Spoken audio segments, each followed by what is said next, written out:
1750 শয্যার এই Dhaka medical college হাসপাতালে প্রতিদিন গড়ে 2500-এরও বেশি রোগী সেবা নিতে আসে। রোগ নির্ণয়ের জন্য আধুনিক যন্ত্রপাতি থাকলেও নেই প্রয়োজনীয় সংখ্যক হেলথ টেকনোলজিস্ট। তাই যারা এখানে কাজ করছেন তাদেরকে সামলাতে হচ্ছে অতিরিক্ত চাপ। আর এক্সরে থেকে শুরু করে প্যাথোলজিক্যাল পরীক্ষা সব ক্ষেত্রেই ভোগান্তির শিকার হচ্ছে রোগীরা। বললো যে আমাদের ডিউটি 12টা বাজে শেষ, তো এখন তো বাজে গেছে 1টা 1:30। এখন আমরা চলে যেতেছি, কালকে 9টা ছাড়া হবে না। এই সিসির রিপোর্টও এখন পর্যন্ত পাই নাই, আর এক্সের যেটা এটা কালকে করে গেছি, এটা হয় নাই। 70-এর দশকে যখন এটি 800 শয্যার হাসপাতাল ছিল, তখন এখানে ক্লিনিক্যাল প্যাথোলজি বিভাগে হেলথ টেকনোলজিস্ট পদ ছিল 12টি। এখন শয্যা সংখ্যা দ্বিগুণের বেশি হলেও টেকনোলজিস্ট পদ বাড়েনি একটিও।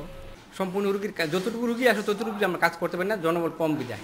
কত জনবল? আমার এখানে মাত্র আছে 12 জন, আমার দরকার কমপক্ষে 25 জন।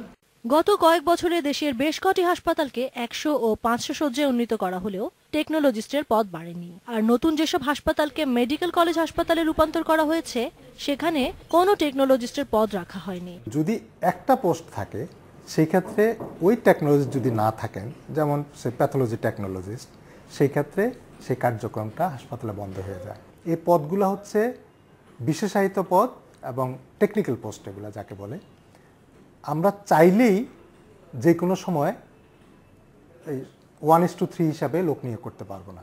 আন্তর্জাতিক মান অনুযায়ী একজন চিকিৎসক থাকলে টেকনোলজিস্ট থাকা উচিত 5 জন। সেখানে বাংলাদেশে একজন চিকিৎসকের বিপরীতে টেকনোলজিস্ট আছে 1 জনেরও কম।